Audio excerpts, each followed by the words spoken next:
Wow. There's so much talk of science and technology that I'm almost inspired to talk about physics. Thank you so much. Hello and hi, everybody. So I'm Nina, and I am so happy to be here. Thank you for being here and watching all of us today. So today I'm talking to you about Urban Sketch Plus. It's a program started about 11 months ago, and we want to empower change through sketching.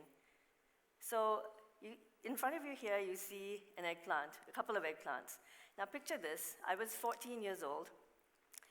Art was a compulsory subject back when I was in high school, and for our final year exam, we were told to do a still life of an eggplant. And it's not the most exciting subject. It just, as best, is a purple blob. But I tried hard. I had 1 hour, and I just kept watercoloring, trying to add shadows after shadows, different shades of purple. And 5 minutes before the bell rang, to my horror, I realized that a rather large hole had emerged in the center of the eggplant because I just overwatered it too much. And I had to submit it, that brinjal, that eggplant with a hole. Needless to say, I failed, and that pretty much cemented my view of myself as an artist and any potential I thought I could have in art. So failure really sticks. It sticks like chewing gum at the bottom of your shoe. It's hard to get rid of. You have to build new memories to slowly let the failure fade away.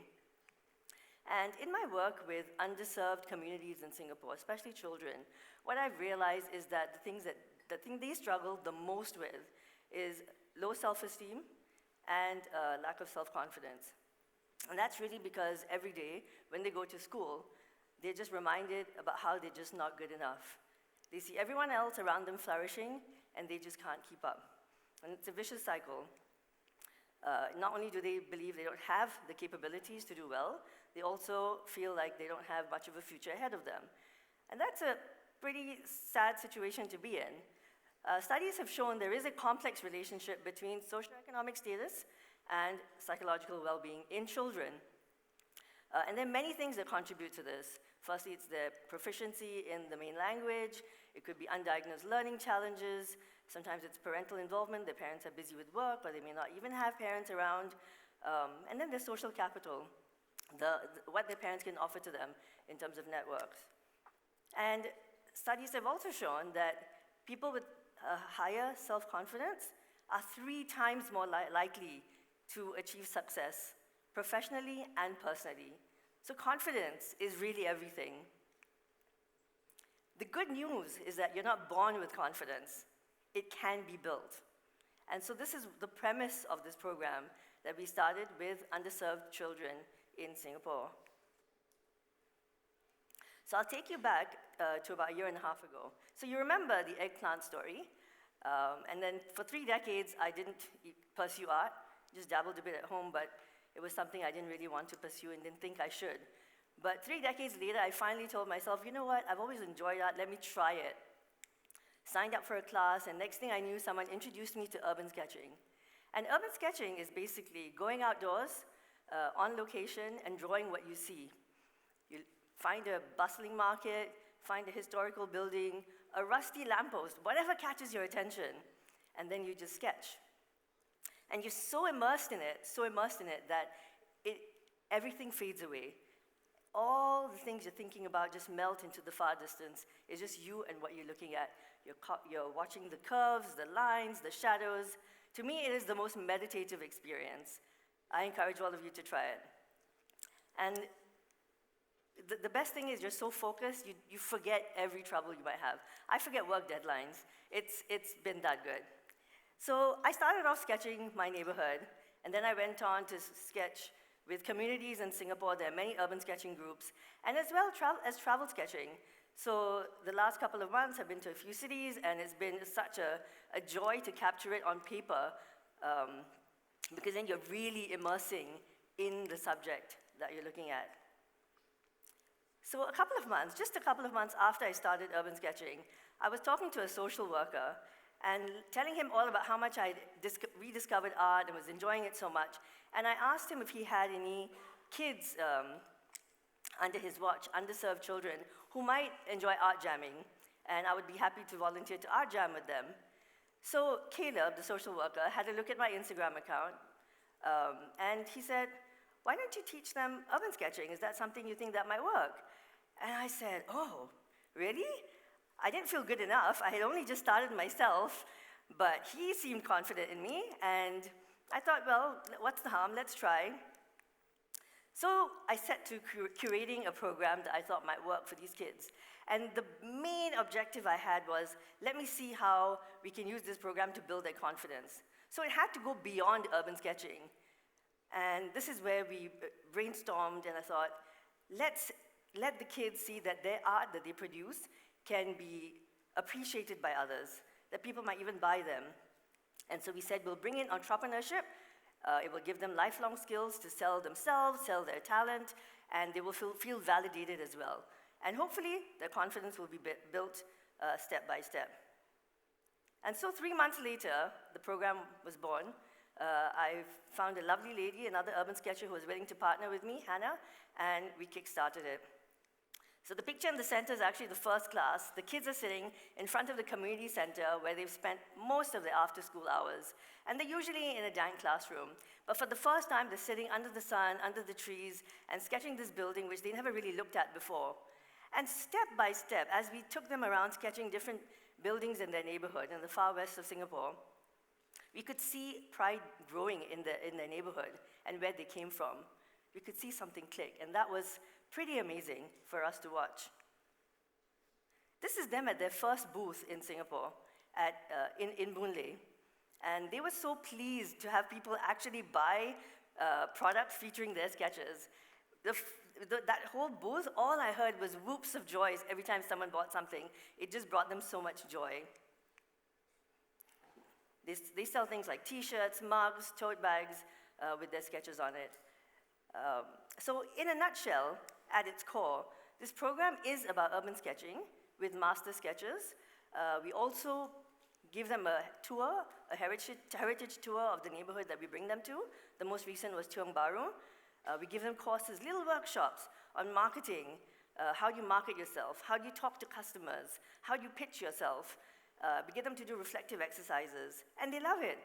Suddenly, they feel a sense of self, that people are looking at them and seeing them with a certain profile, and this is how they're contributing, and they're doing value-adding work.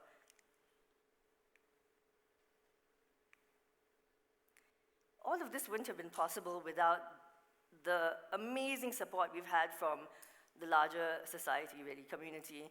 We've had people coming in from the urban sketching community, we've had graphic designers, we've had artists, we've had business owners come and offer to mentor these kids, teach them what they have learned through their own business experience.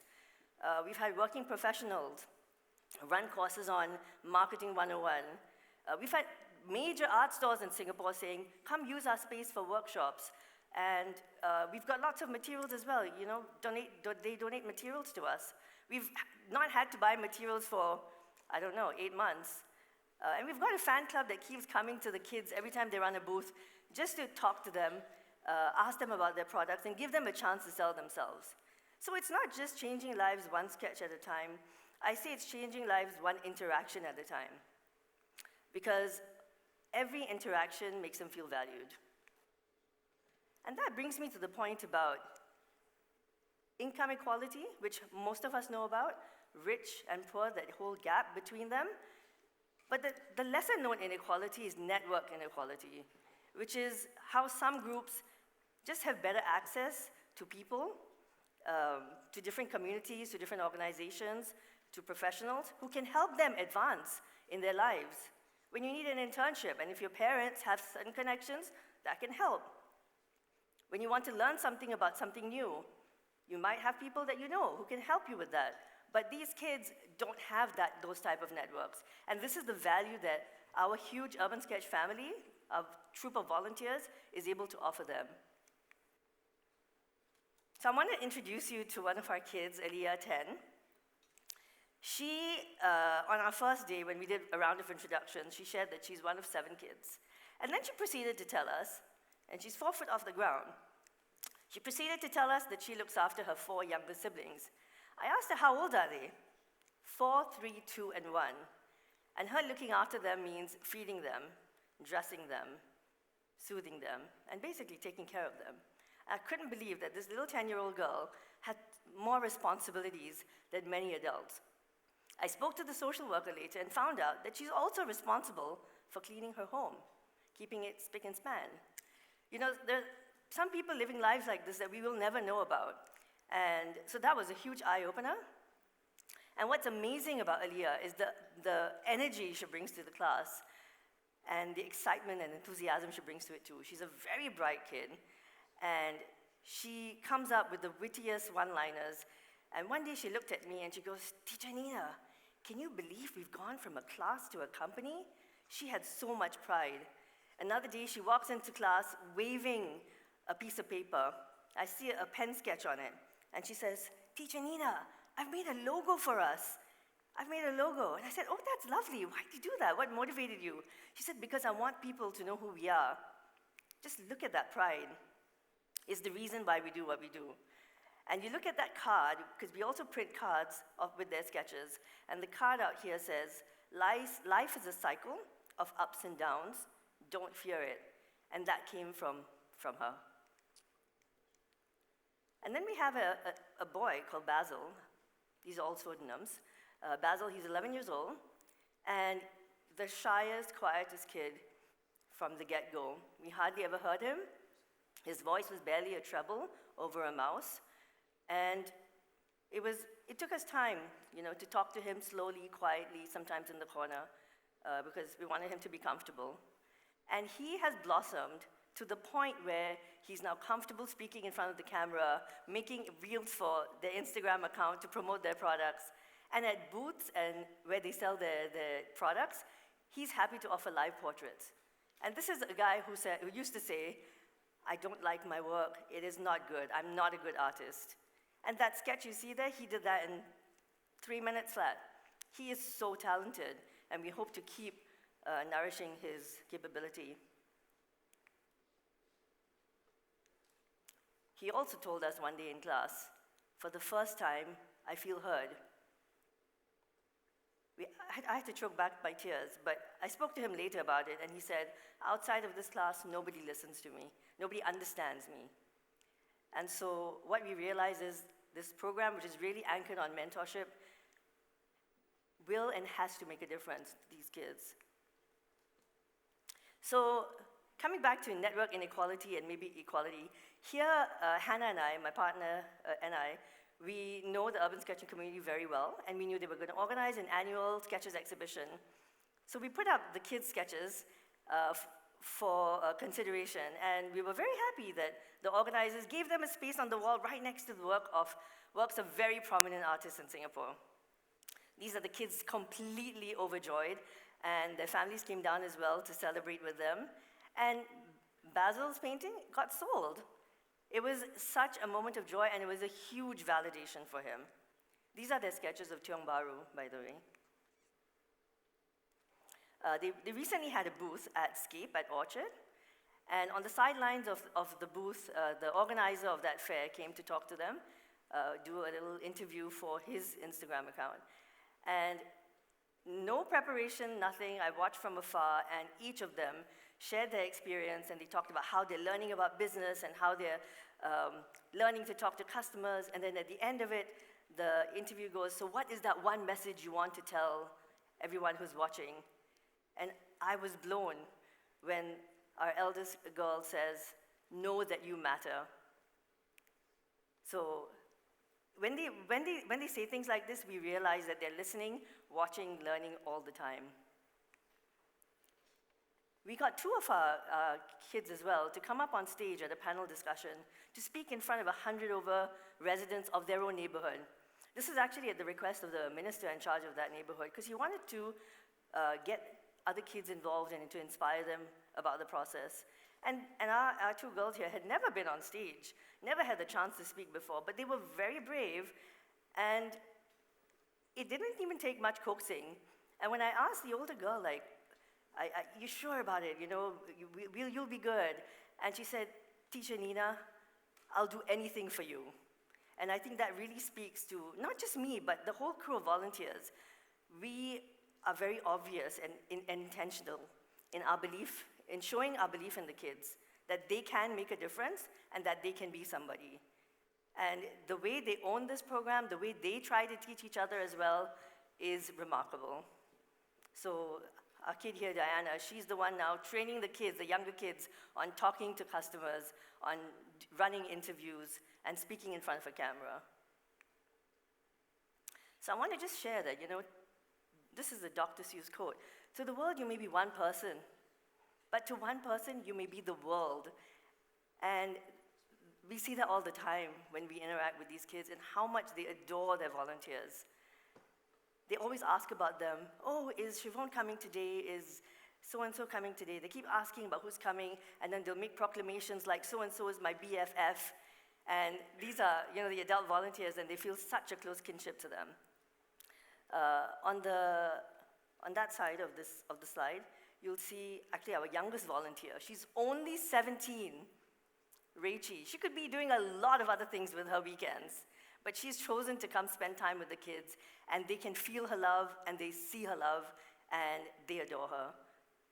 So we have a host of volunteers aged from teenagers all the way to retirees. At the start of every class, we start with this mantra.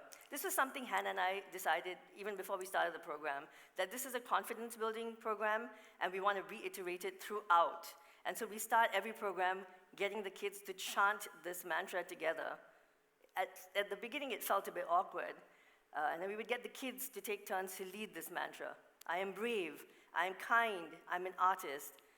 Each of these has a very specific significance to them. We want them to be brave in trying new things, not just with art, but with life. We want them to be kind, and that's something we've had to emphasize, because in their circles, things might work differently. So we have to remind them to be kind to each other, not to tease each other, be kind to the teachers as we will be kind to them. So it's a very, very safe space.